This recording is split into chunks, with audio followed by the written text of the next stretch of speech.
You have this whole world telling you who you are and what you have to be, and nature never does that. And something that I repeat to myself often that I heard someone else say is that if it's natural, it doesn't need to be enforced. So going, going outside, I'm like, yeah, nature isn't forcing me to be anything. I'm still who I am. It's human beings that like to force people to be things.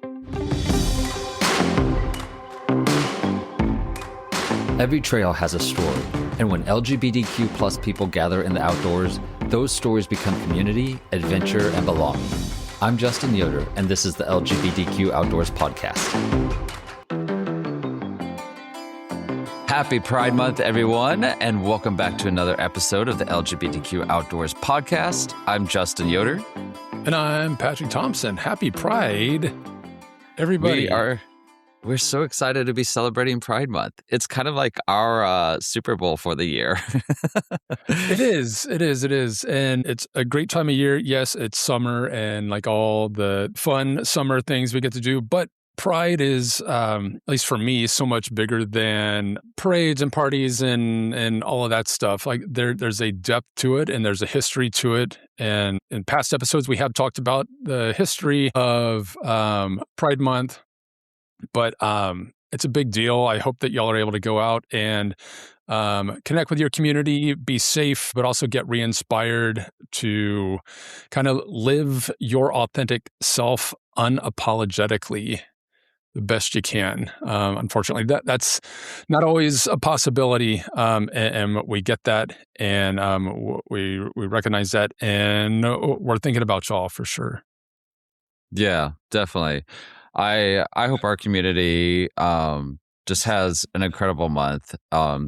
Obviously, there's a lot of challenges that's going on. We always seem to be facing challenges, sometimes more than others. But, our community is very resilient and amazing. And I am excited to see what Pride Month holds. And we're going to be doing Pride events all across the U.S. and trying to get more people connected to us. So definitely look and see on our website if there is a event coming up in your area, and get outside with our community and help celebrate Pride this year with getting outdoors.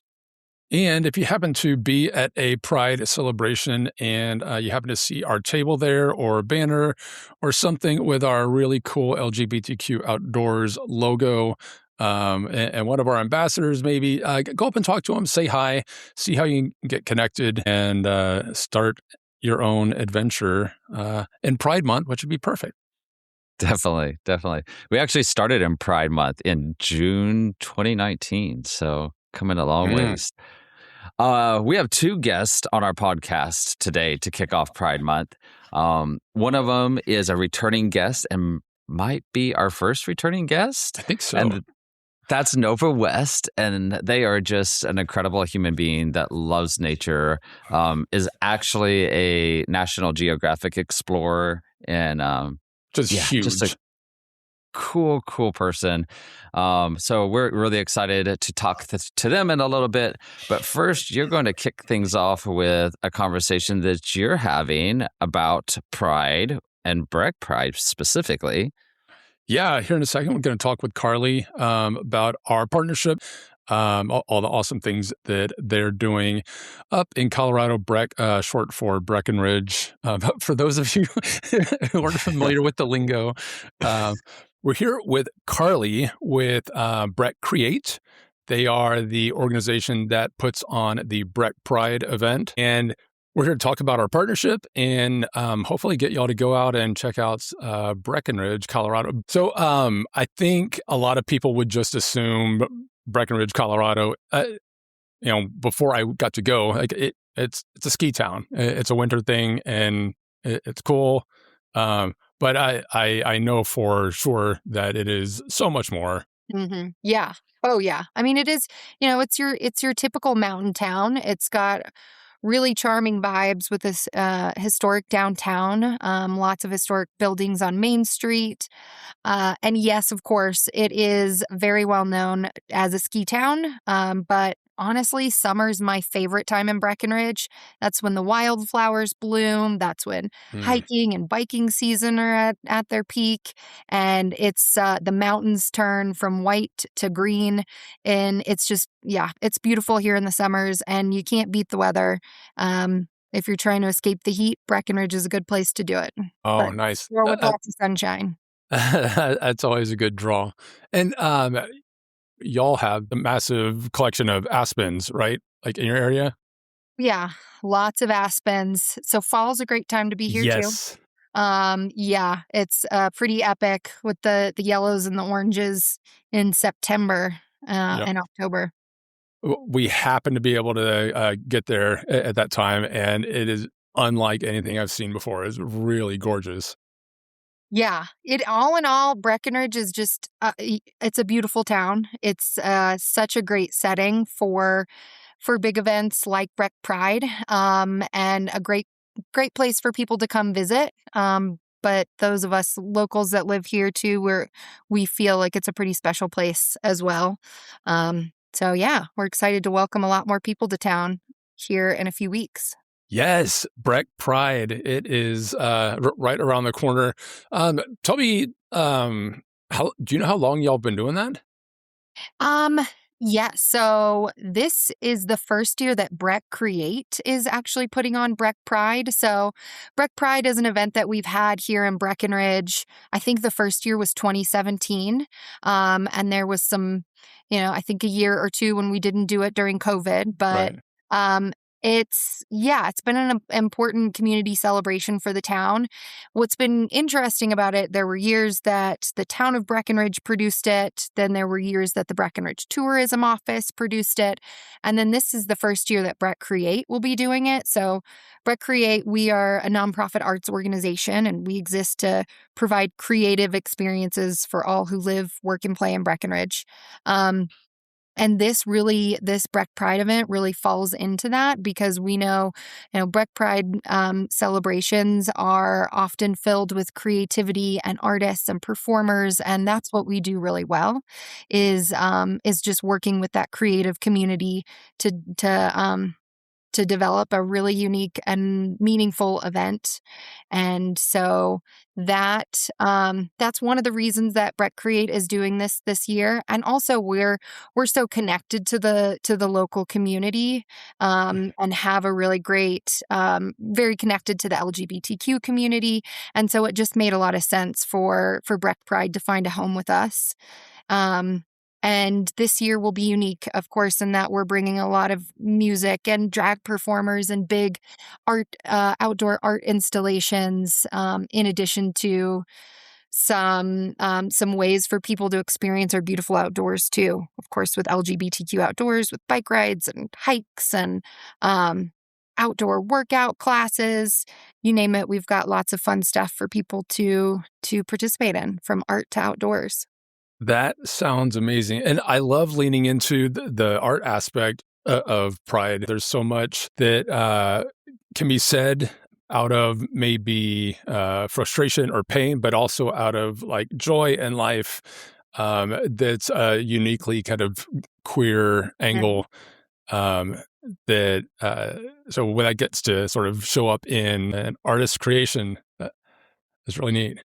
Yeah. I mean, art is resistance. Art is such a powerful form of expression, that that I think it's a really great way to showcase, and for people to be able to express themselves. And there are so many amazing queer artists in Colorado, and performers and DJs, and so we're thrilled to be able to connect with them and bring their amazing art here to Breck.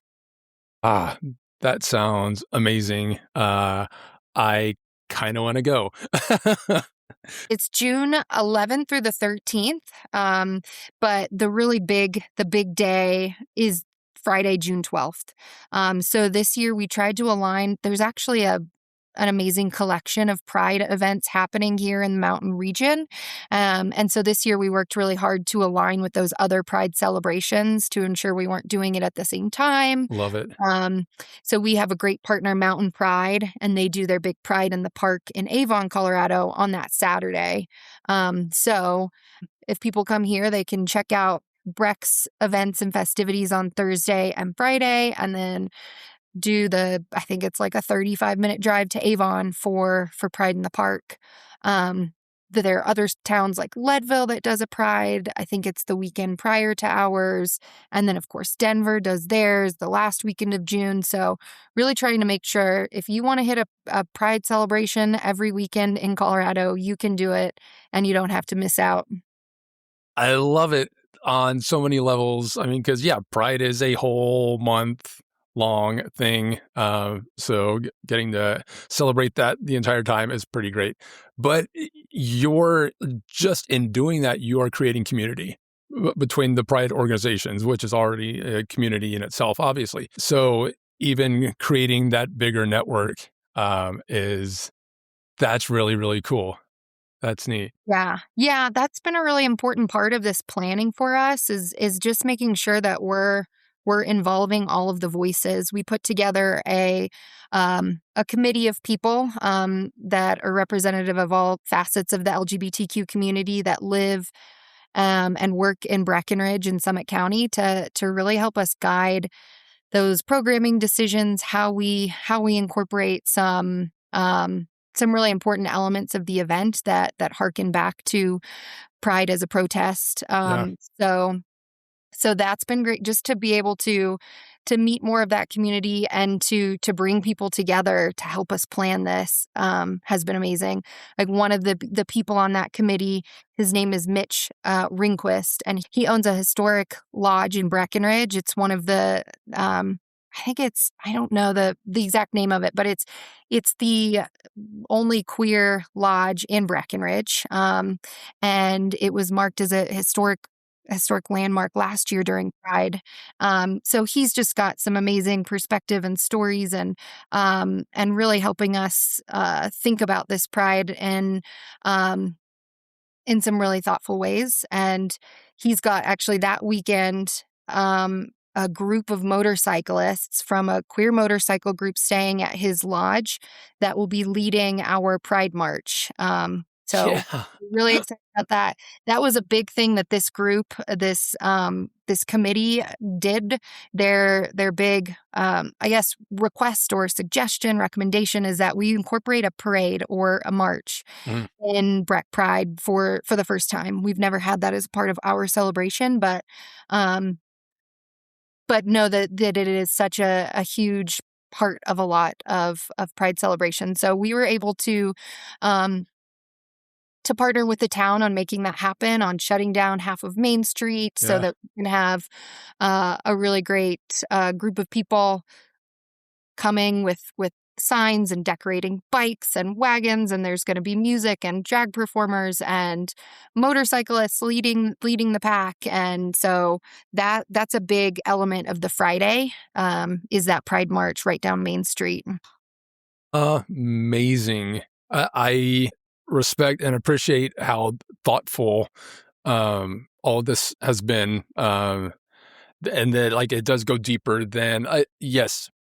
Let's celebrate. Let's party. Yay, Pride Month! But there is this historical weight behind it of being a protest. Yeah. So I respect that y'all are looking at that angle. Yeah. Well, and especially right now when there are so many attacks against the queer community, and to be able to have that really powerful moment where people can feel very visible and express themselves right on Main Street of Breckenridge, this iconic town in the mountain region of Colorado. I think it'll just be a really poignant moment throughout the weekend for us. I love it. So you'll have a website. Is there a place where we can send people to find out some more information? Yes, breckcreate.org. That's where we've got all of the full schedule of Pride events. It's a lot. So across those 3 days, never a dull moment throughout the weekend. So definitely go check out the full schedule. We're doing Rocky Horror Picture Show with the Shadow Cast. We've got some Fun. yeah, I mentioned some music, some DJs, and some games, all sorts of things, some film screenings on Saturday.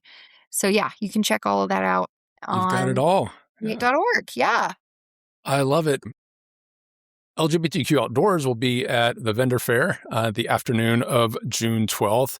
So if you're checking out beautiful Breckenridge, be sure to stop by and say hi to our team there, see how you can get connected. We also have a morning hike that morning that we're hosting June 12th and a Pride bike ride on June 13th as well. You can find out more information on our website. But we are incredibly glad and happy to partner with you guys to kind of cross promote and hopefully we can get some people to you and you can get some people to us and we can really have a great Pride. Mm-hmm. Yeah. I think that the partnership makes so much sense. I'm so glad that you all are a part of it this year. And the hike, you are going on one of my very favorite trails in Breckenridge, the Peaks Trail. It's unlike a lot of the other trails here. It's kind of through the woods, sort of a damp, foresty hike along a trail during part of it with massive tree roots, but then you open up into this beautiful field. Like it's one of my favorites. So it was a good pick. I love it. I love it. Great. Well, Carly, thank you so much for hanging out this afternoon. And y'all go have fun. Thank you for what you're doing. And happy Pride. Yeah, thanks. Happy Pride to you. Let's jump in with today's guest.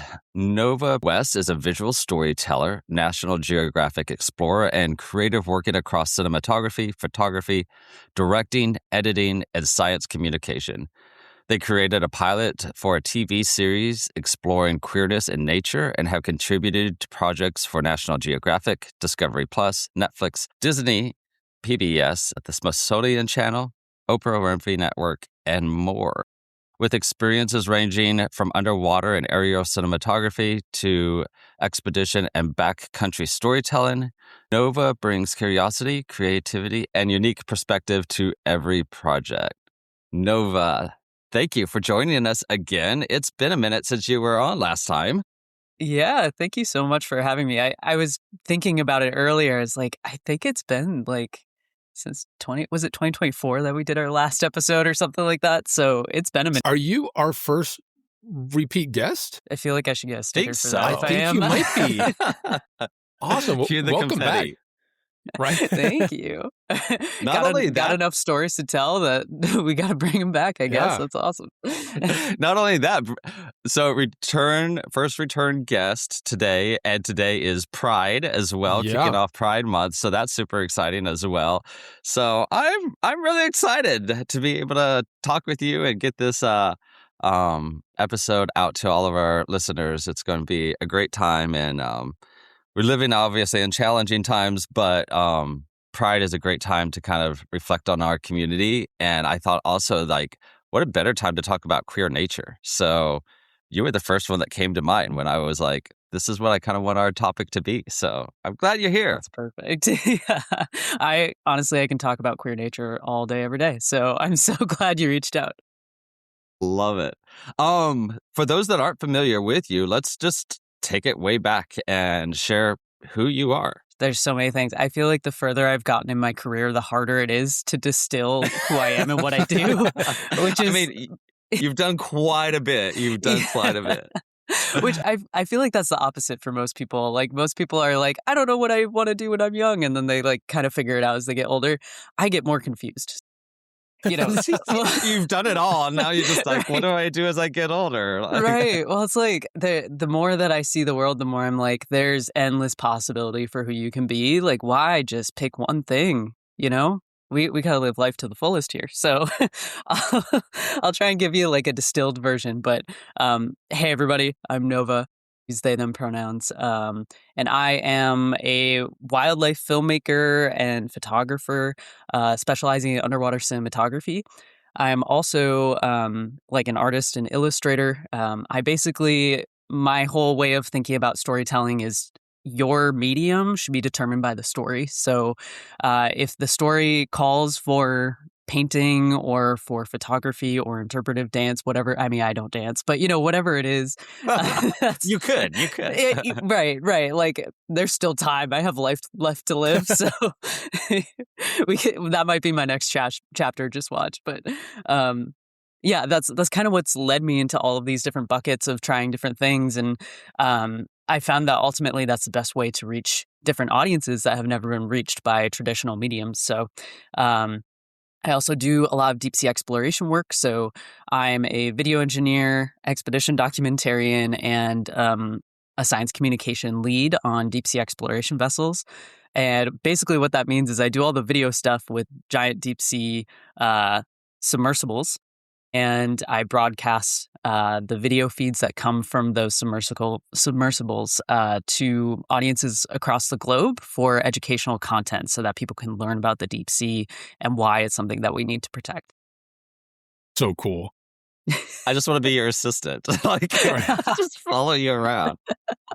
Honestly, I do actually have a mentorship program that I started 2 years ago. That is, not deep sea because that's a really hard space to bring people into. As you can imagine, ship space is limited. But I do have a program specifically for queer people who want to learn underwater storytelling. And basically, for a year, I will teach them whatever they want to know. So if you want to learn illustration, I got you. If you want to learn documentary filmmaking, I got you. Like whatever it is, if I know it, is kind of challenged by choice. Nice. Yeah, I would be so down for that, especially in my younger years. I think you're living the life that I thought I was going to when I was younger. But not that I am complaining about mine. It's pretty great getting to do what I'm doing. But how amazing. I love how, we kind of just casually drop in there that you're a National Geographic Explorer. No big deal. No big deal at all right there. Just casually. It's just great. Casually. Can you share for those that aren't familiar with that, what that means exactly? Yeah, absolutely. So a Nat Geo Explorer is basically a fun way to say this person has had their work supported by National Geographic in the past or is currently supported. And anybody can become a Nat Geo Explorer, which is great. Little me, I'm not a scientist. I've done a lot of cool things, but I'm just kind of fumbling through and finding things as they find me and doing them with a big yes and, in classic theater terms.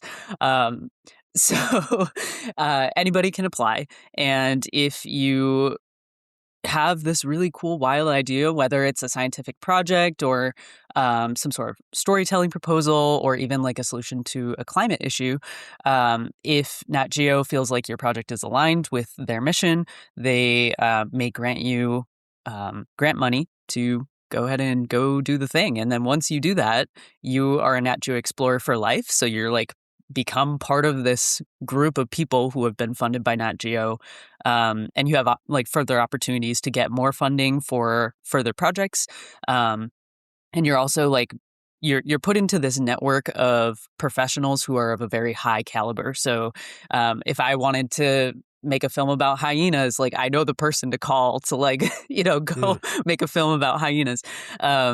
There's just an incredible network, especially of queer people within the Nat Geo spheres that are doing cool things. So on top of that, every year we get invited to different festivals that Nat Geo puts on. So they have a storytelling summit, and then they have an Explorer Festival, which is coming up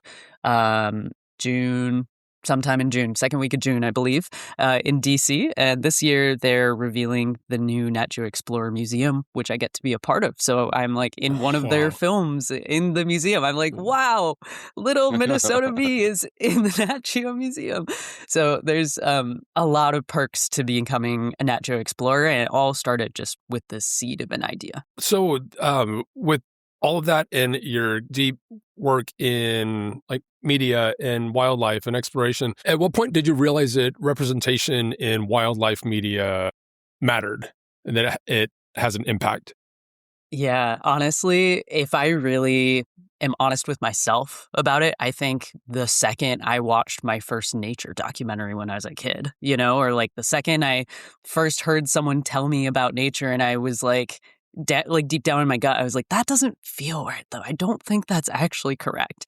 Like I've had a very strong sense of justice from a young age. And so like, especially as someone who was raised female, I was constantly being told, like, I am less than and I am not as smart as the boys and I can't do certain things. And the whole time, like, every time someone would say this to me, I'd be like, that's bullshit. What do you mean? Yep. Like, I'm just as capable, if not more capable. But, like, and people would use the excuse of, well, it's just what's natural. That's just nature. And so I think, like, misogyny, unfortunately, from a lived experience, really made me question what we deem as natural in wildlife storytelling spaces. Cause, like, those are the people that are really setting the tone for societally what we think about nature. And, they shape our perspective. So, I don't know if I really was able to put it into words and contextualize that understanding until I got into filmmaking. Like I had my first job with Nat Geo in 2017.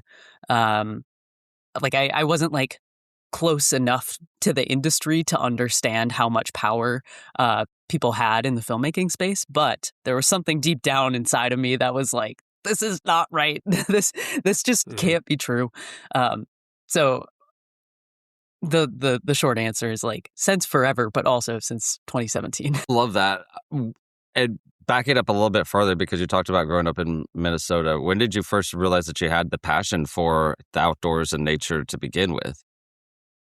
It's funny because I think also like ever since the beginning for me, I have a brother and a sister, and I'm incredibly close with my brother. He is also trans, so like we understand each other to a very deep level. And he always wanted to like stay inside and draw. He's that side of the coin, and I got the opposite side where I was like, I just want to be outside all the time. Like if I'm not holding 12 frogs at any time, what am I doing? Life is not full. Right. So, like, you could see it early on that I wanted to build a little house out of sticks and live in that instead of our, like, gorgeous Minnesota home. And that just kind of spiraled into, like, when I got to high school and into college, like, I was definitely gravitating towards being outside. And that for me was also, like, a safe space. So I grew up in a Roman Catholic household, and being queer was not okay. And the only thing that I didn't feel judged by was nature itself, because I knew that nature was queer. Like deep down, I was like, you and I are the same. It's just everyone else that's telling me that we're wrong. Um, and so that drive, that feeling of like, I feel accepted here in the woods more than any church or anywhere else I've ever been. That drive to protect that sacred space and in a way protect that piece of myself kind of led me to an outdoor education space, which led me to wildlife filmmaking. That makes sense. And it makes sense too, like that why you are wanting to bridge the gap that there is right now between queerness and nature right now, the representation and showing people how queer nature really is. We know that there's over like, I believe 1,500 species that are queer or can have queer tendencies even in nature. Can you tell us a little bit more about that, like studies that have gone on to that? Because this, to a lot of people, is brand new information. Obviously, it's been studied for a little bit if we know that there's over 1,500 species. Mhm. But share a little bit about that with us. Yeah, absolutely. And I'll preface with I am no scientist, but I do talk with and work with a lot of scientists who have helped me digest this information because admittedly research papers are not the most accessible to non-science trained human beings. But basically, back in 2024, there was a groundbreaking study that came out that revealed that there was way more queer behaviors and traits in nature that wasn't being documented. And that study basically looked at like how many scientists were observing queer behaviors and traits, and two, how many of them were actually reporting them. Three, like how many papers were actually developed from that data. And I believe the study said something about like only 17% of the people that actually observed the queer behaviors and documented them went on to like create papers and other sort of studies about those behaviors. So there's such a huge subset of people because, obviously science is as objective of a tool as we try to make it, but it's still done by people, right? And we all have our biases and we try to remove that from science. But there's, over 50% of scientists were not even like documenting the queer behaviors that they were seeing, which is a huge problem because if you don't have the scientific data, it's really hard to be like, no, this is legitimate and like this is a real thing and we need to study it more. Like you kind of need that seed to get people to understand like, oh, we should put more funding towards learning about this because it's important. So as you said, there are over 1,500 species of animals that exhibit queer behaviors and traits. And that is just the tip of the iceberg. It's so important to know that we're just beginning to document this. So just because it's, we say it's 1,500 species doesn't mean there's a period at the end of that. It's more like a semicolon. That is what we know to date because we just started looking. And if you think about how far back science goes, there have been people who have been documenting these things, but oftentimes their research gets erased. So a good example is like the lesbian seagulls on Anacapa. I have a friend who made a film about how in the 70s there was like documentation that there were lesbian seagull mating behaviors, in a response to DDT and how that made breeding more difficult for them. But these scientists like published the paper and they were forced to take that back and say, actually, never mind, JK, that's not real. There's like huge pushback because people just don't want to accept that like there's legitimate science about how nature does not fit in our boxes. So that's kind of the TLDR of it. There's so much more to it. So do you think it's a cultural thing? Like, no, like we can't have any queer stuff? Or is it just from a scientific perspective, say they're studying like the migration patterns or whatever, like, so the queer behavior, it's just not on their radar. Like that's not what they're studying at that point. So yeah, I'm curious if it's just a thought of that's not important or we need to keep this quiet. Everything I know about scientists is that they are curious people who, if they notice something funky, they want to know what it is and why it's doing that.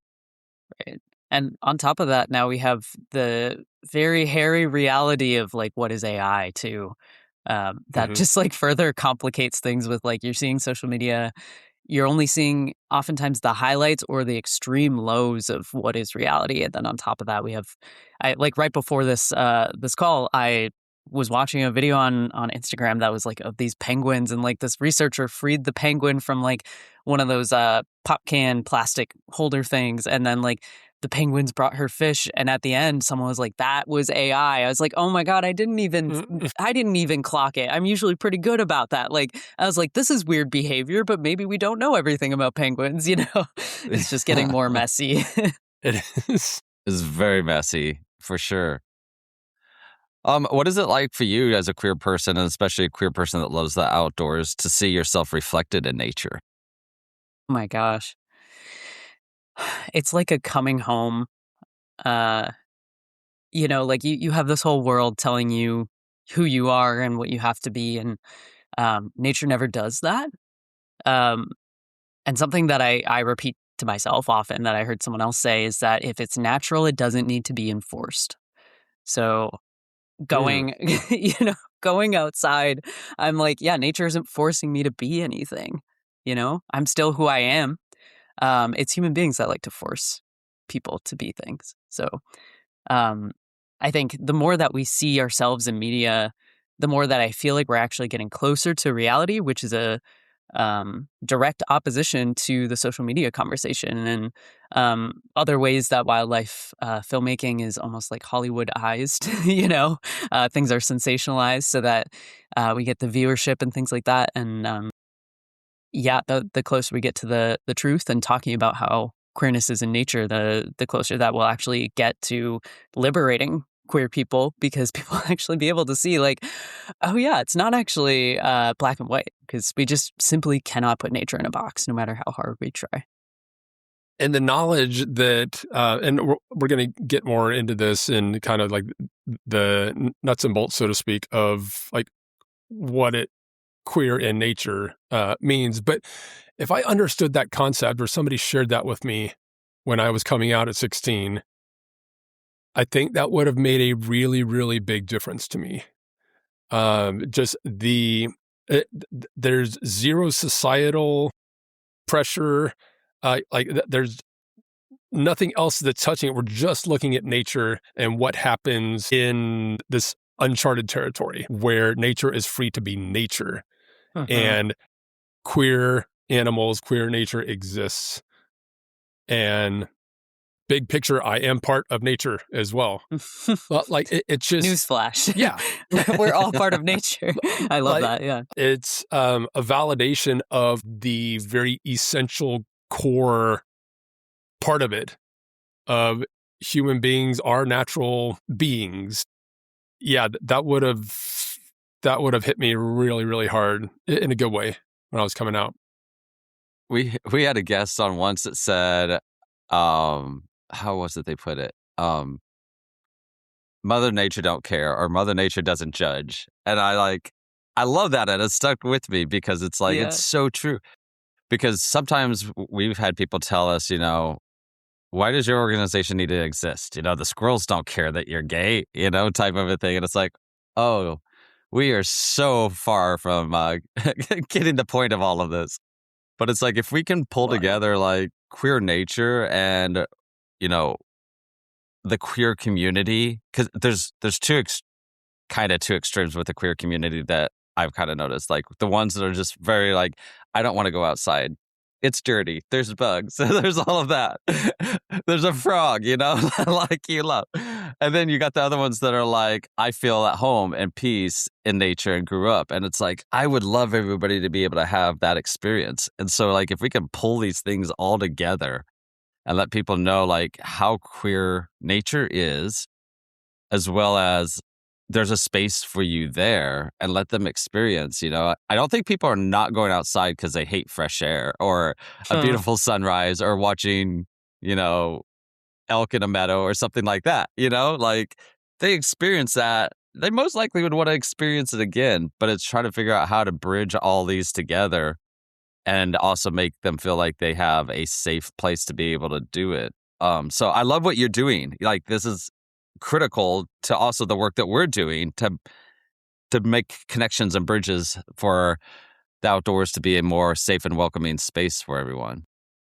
And it truly takes all of us, like every different skill set, every different like access to different groups and things like that. Like it takes all of us to be able to make this world less hostile towards queer people. And that it comes at different angles, from like making the outdoors more accessible so that, people can see elk in the steamy morning with like their breath and stuff, like the beautiful imagery.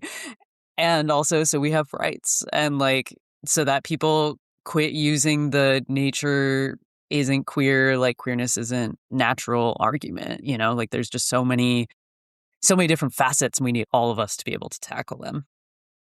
And like, one of the things I like about it is that this is like hard empirical evidence. This is fact. There's no just other cultural pressure being put on it. This is a thing that you can argue if you want, like what it means, but you cannot argue whether or not it exists, whether it happens. And like, I don't know, queer people have been saying for centuries, like we are natural. This is just how we are. Like, we don't choose to exist the way that we do, but we do choose to love ourselves and to accept ourselves. And the response to that has always been, no, it's not natural, even though we say our lived experience is natural. So I think there's always going to be this weird like cognitive dissonance between the group of people that is set on oppressing other people, and those people just at heart have a colonist mindset. It's like I think there are different groups of people to cater to. All of my work is aimed back at the queer community. I am not trying to convince the world of people who don't think I'm a legitimate non-binary person. I'm not trying to cater to them. Why does my world have to center around them? I'm here to talk back to the queer community and be like, no, you are valid. Even if I didn't make these films and do all this work, you're still valid. But I want you to feel validated by this information as well, because you were right all along, obviously. But like, this is for you, not for them, And again, it just takes so many different angles and viewpoints to really tackle that big issue. Yeah, I would love for us to also like talk about some of the wildlife that is in queer, that there's queer tendencies in nature, because we're talking about that, right. And we mentioned that there's 1,500 species, but like I think there's a lot that could be surprising to people. And it's funny because I was thinking about this earlier this week, like if I've ever saw queerness in nature, and I'm sure that I have, as much as I've been outdoors, but like I think my earliest experience would be when I was a very young kid back in like late 80s, early 90s, like watching a TV show, probably Nat Geo or something, and with bonobos. And it was funny that the way, because I was thinking about all this, because in the show they were like, this is a dominant thing, is the way that they presented it. And like thinking back on it, I was like, there wasn't much fighting or arguing. Like they both seem to be kind of enjoying this. And so it kind of puts that spin on it you were talking about earlier, especially back then. But what are some of the animals or wildlife in general that have really surprised you, maybe that are maybe common that we see all the time, maybe, and never even really knew about? I mean, there are so many. Like, you're like, which ones don't? I know. No, exactly though. So, I'm going to talk a little bit about my Explore project, which directly relates to this, to answer your question. For my Explorer project, I made a pilot for a TV show called Out in the Wild. And it's basically your classic like adventure wildlife show where we have a host, Angel Morris, who bops around and like talks with scientists and really figures out like, okay, what are the queer behaviors and like, are they being studied? What do they mean for the survival of the species? And then we like go and actually in person go look at the critters in question. So the pilot episode, we go to Anacapa Island, which is part of the Channel Islands off the coast of California. And we take a look at the California sheephead, which is like this funky looking little wrasse. Like imagine this big old fish with like a big forehead and buck teeth. It has like human looking teeth that like they use to chew through sea urchins and stuff. And their superpower is they can change sex from female to male. However, it only happens when it is like socially and ecologically necessary. So it's a transformation that is triggered by ecological need for the health of the group. And it basically is like the biggest female, when the male dies, will over a period of, I believe, 2 weeks, transform into a male. So it doesn't even take very long, which is wild. And so in order to make this episode, we had to do so much like distilling of what is queerness in nature. How do we define that? Because really the like queerness, I feel like it like that term almost in a scientific sense is almost an othering, where I think it should honestly be the standard. That should be the basis of all science that we're like the context that we're looking at it from, because statistically like straightness and cisness combined, so like having cis het nature is like such a small sliver of that pie, that like queerness really, especially with further research, can make up like the bulk of the whole. So we kind of distilled it down into a few different categories of like, this is how we could define queerness in nature.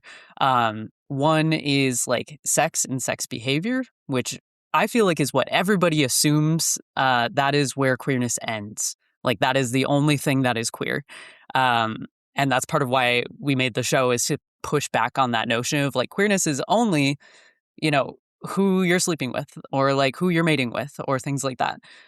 When in reality, queerness is also expression. So we have primary sex characteristics, we have secondary sex characteristics. We also have like intersex conditions and identities within nature as well. We have a lot of like sex transitions. So the sheephead is a great example.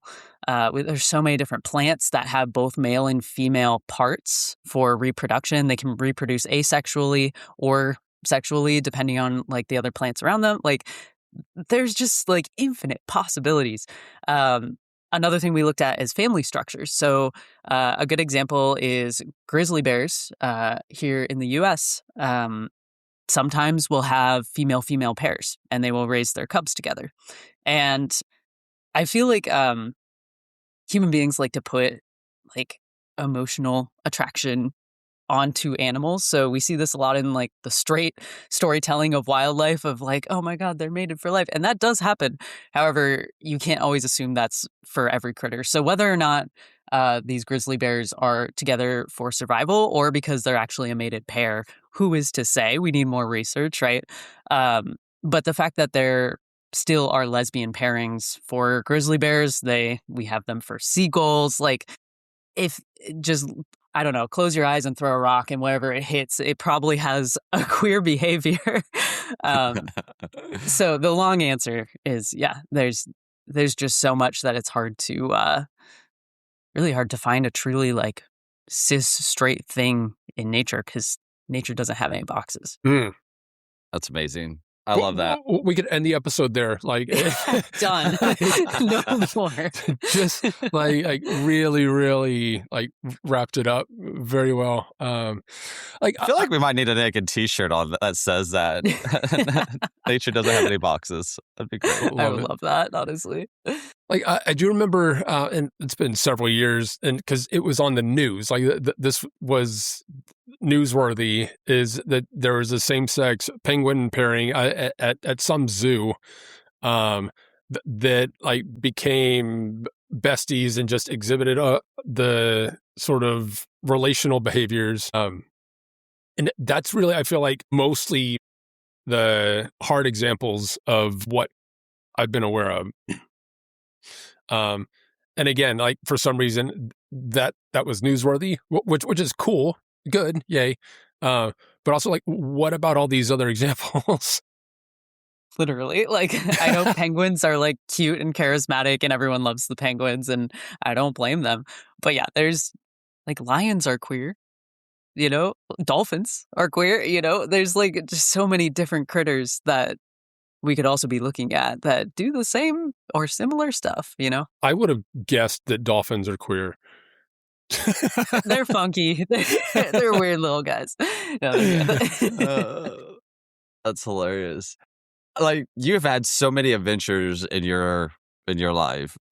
I would love to know about maybe some of the bigger challenges you've had with specific shots that you were needing, or maybe dangerous situations that you've even been in, because like you've done so much. Like I can only imagine. Like I want to take you and just go like on a 5-day trip and learn all about your adventures, really. But oh my gosh, just show you around. We need to get you to come to.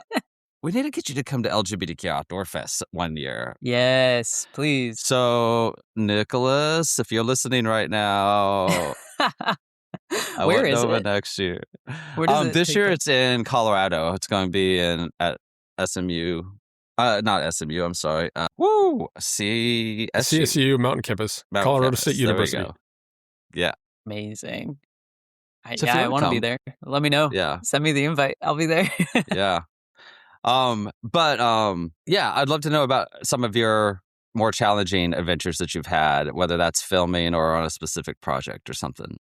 Yeah, I mean, I think every project will always have something, like the fun thing about working with wildlife is you can't send them the call sheet. They don't know when to show up. They Right. actually can't read. So And insert this real quick. We are about to leave on one of our adventure trips, which is a wildlife trip to Grand Tetons in Yellowstone. And I have to keep prefacing everybody like, there's no guarantees here the animals are going to cooperate.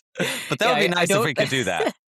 I don't know if you know this, but they don't have cell phones, so you can't call them.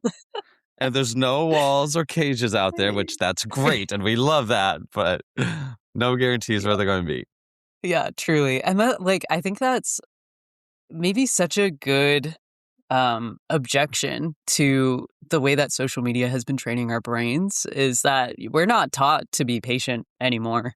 And that's kind of the whole bit with wildlife is you really got to be patient. You got to be slow. You have to be quiet. You have to take your time. And if you, I don't know, there's something about wildlife that they feel your energy. And this is where I feel like, I'm going to just say American science and European science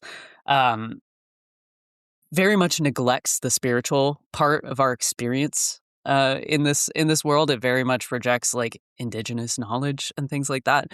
And that's something that I do feel like queerness and nature is starting to meld a little bit more because it does intersect both of those schools of thought. But wildlife can just feel if you have good energy. So if you're out there and you're out there to exploit wildlife and you're just there to, a good example is sharks. If you're just out there to film yet another sensationalized shark TV show about how they bite 10 whole people per year, but we kill hundreds of thousands of them every year, you're probably not going to get as many sharks as you want, partially because of the energy. Obviously, there's other factors, but I do believe that that's a piece of it. So, going back to your trip, I feel like setting the tone with people going in, being mindful of just the energy they're putting out and being mindful of how they interact with nature and what they expect and respecting it does help. It really does. Nature rewards you for being a good, kind person. So with that, I believe it.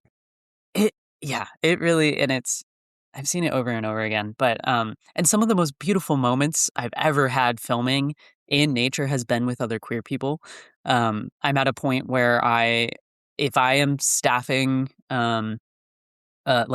choosing crew for a shoot, I will always pick queer people because the vibe is just different, and we end up getting better content and more content that aligns with the narrative that we're trying to tell, which ultimately is always about queer people and in my independent projects. But okay, so back to difficult critters to film. I will say every critter can be difficult to film depending on how you approach it. But a good example is, so actually going back to my Explorer project, it's not guaranteed that California sheephead were going to show up. And the first dive that we did off Anacapa, we only had one whole day to film all of the underwater content that we needed for this short project. No pressure. Which, it was a small budget, admittedly. So that's what we got. We have our one shot. And the first dive we found, I think, just one sheephead.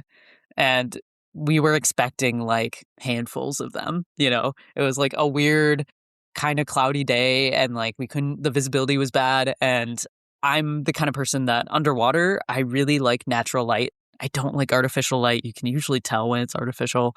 And I could get into a whole other thing about how a lot of underwater filmmaking isn't quite representative of the natural world underwater for many reasons, but I try to keep it as natural as possible. So anyway, I made the decision. I was we're not going to do lights. And then of course it was super cloudy and stuff. And so it took us 2 or 3 dives at different sites to finally find more than one sheephead. And the clouds parted and then we were all in the water and we're all gay and it was amazing. And and you could tell in the pilot that we did struggle to find these creatures. And I know it's not the most amazing, like I got chased by a shark story, but it is kind of more representative of like the average experience of filming wildlife. Sometimes you get them right away, sometimes you don't. Um, another quick story I could tell is I was filming with PBS and we were filming sea turtles that were laying their eggs in Costa Rica. And for this shoot, we had to wake up at like I think we woke up at like 2 a.m. and then we would film from like 3 a.m. till 10 a.m. every every day. So we were so exhausted. Um, and we did not see a single mother laying her eggs until the very last day that we were Ugh, doing this. And we were there for 2 weeks doing this.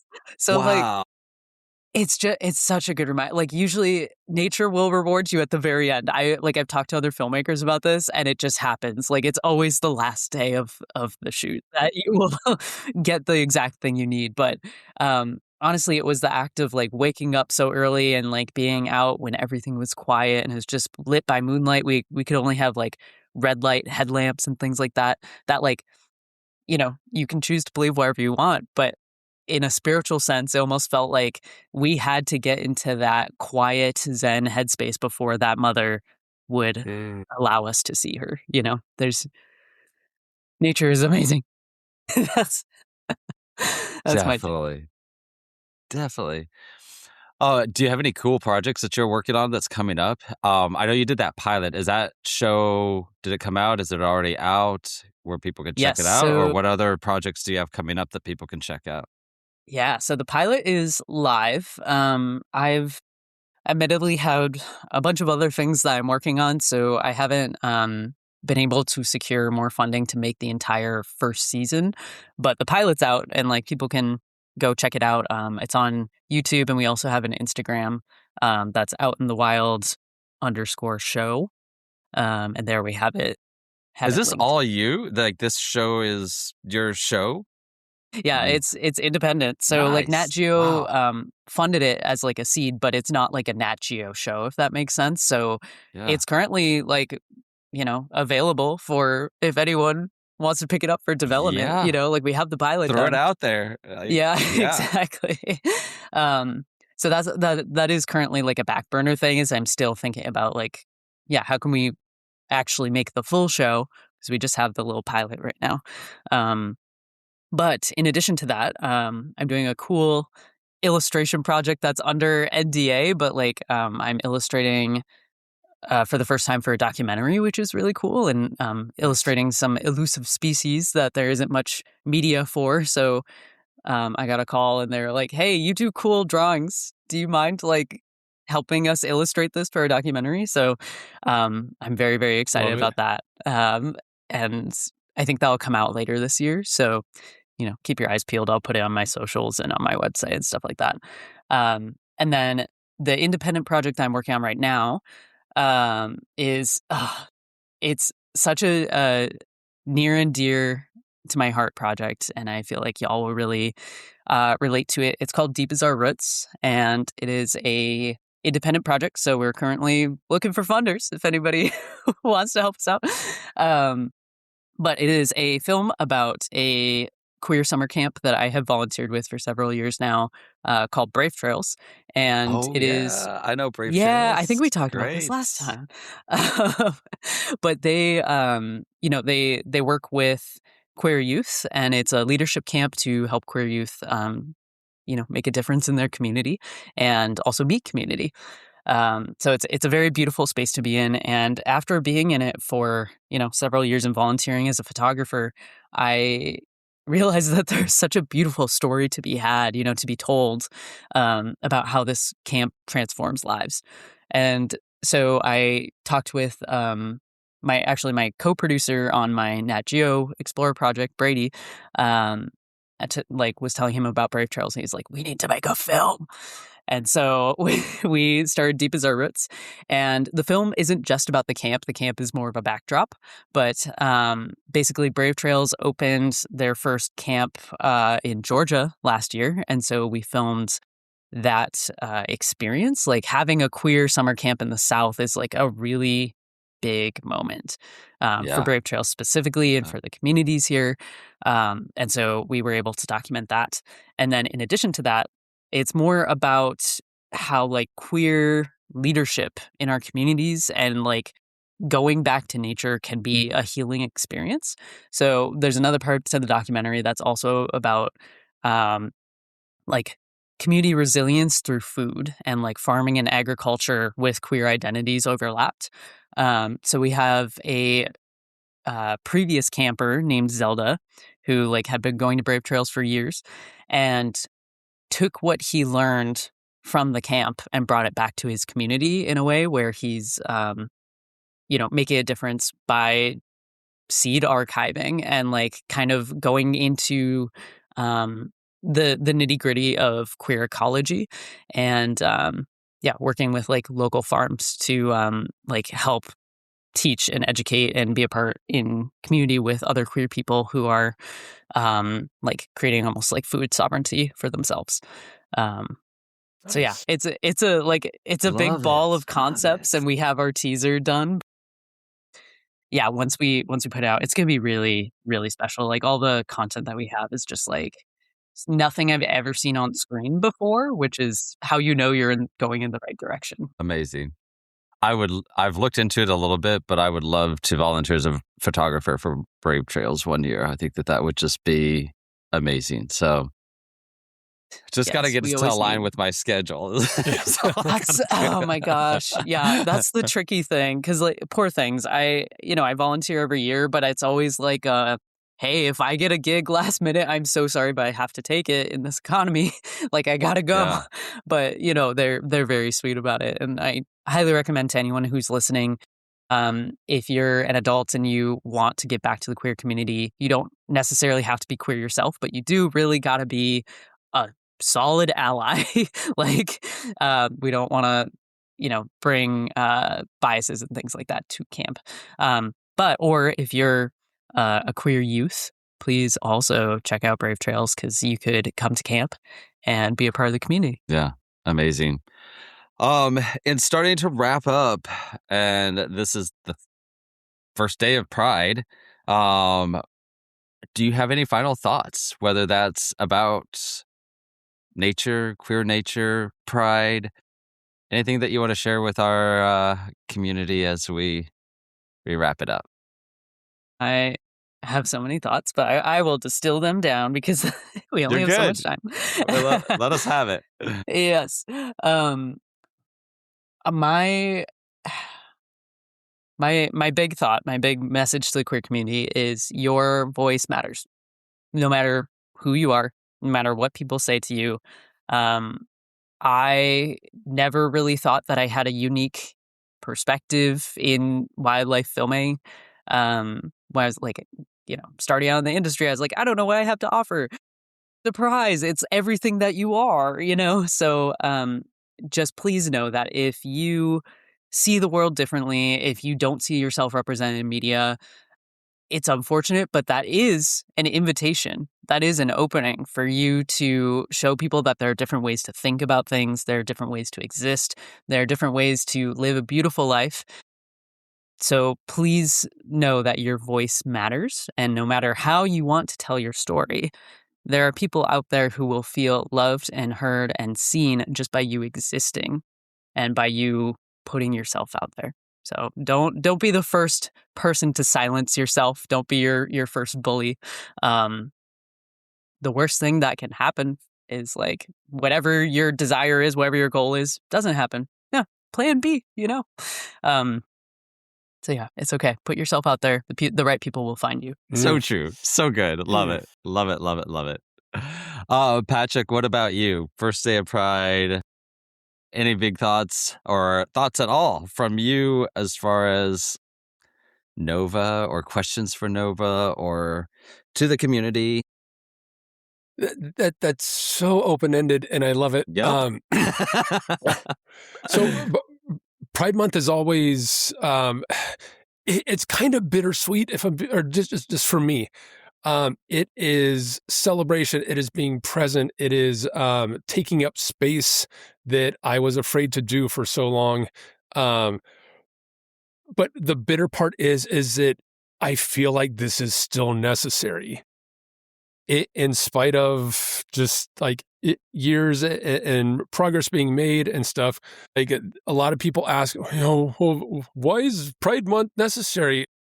Like, I really wish it wasn't. I really wish it wasn't. But we are here. It is Pride Month. I'm going to be fucking proud. Oh, sorry. I'm going to be really proud. Mom, Dad, if you're listening. But it's all, and what I love about this organization is that I am able to look at it through the lens of being a tiny part in the whole of queer nature. And you said it like really perfectly on the nose, Nova, that you're allowed to exist differently. And when you're talking about like you have your story to tell, it may shock you, but somebody that you don't know needs to hear your story. And like, it's that kind of stuff. It's like stories from strangers from years ago, that made such a heavy impact on my life. So this Pride Month, be yourself, like be authentic, be real, be bold about who you are, because you're fucking amazing. You deserve to be here. And like, you're on this planet as part of nature, as this collective. And you are entitled to everything that comes with that. Amen. Amen. How am I supposed to share anything more? Like, both of you like hit it so well. I think if I would share anything to our community for Pride Month, it would be that you are wanted and you are loved. If you don't feel like you are, come join us. You will be wanted and loved here, just as you are. Doesn't matter. It's as simple as that. So this Pride, I hope everybody gets out there and celebrates, and has a great time being able to live their authentic life, while at the same time, because I have received so many emails from people that listen to our podcast in places where they aren't out, they aren't close to a big city that has a Pride or has anybody else that they feel safe to be able to share their authentic self with. I want you to know that you are seen here and you are wanted here. We have people just like you come to LGBTQ Outdoor Fest to be able to have 4 days where they can step into their authentic selves before going back. And so there is a place where you can step out, just find your people, find that spot, because you are wanted and you are loved. Nova, where can people find you and learn more about you and your work? Yes. So the most reliable place is novawestcreative.com. It's my website. You're also welcome to reach out to me there if you want to collaborate or have questions or things like that. I do use the Instagram occasionally. So I've had a complicated relationship with Instagram, I think, since the last time I was on this podcast, just because things have changed and, social media does not feel the safest at all times. But I do occasionally post. So you can also find me on Instagram at NovaWest_creative. And please feel free to send a message there as well if you'd like to say hi. Perfect. Everybody should say hi. Yeah, you're just awesome. Legally required. So, it's legally required. If you've listened to this, you now have to say hi, as well as leave us a review. All right. Thank you, Nova. So glad to have you. To everybody listening, remember that you are awesome. You are loved. This Pride, go out, try to live your authentic life the best you can. Find your people. And until next time, get out there. Thanks for listening to the LGBTQ Outdoors podcast. Catch past episodes on your favorite streaming platforms and connect with us on Instagram or Facebook by searching LGBTQ Outdoors. Support our mission by joining the Trailblazers Society at lgbtqoutdoors.com/trailblazers. To learn more about our local chapters, LGBTQ Outdoor Fest, adventure trips, or to sign up for our newsletter, visit lgbtqoutdoors.com. If you enjoyed the show, be sure to follow, rate, and review. It helps keep our mission going.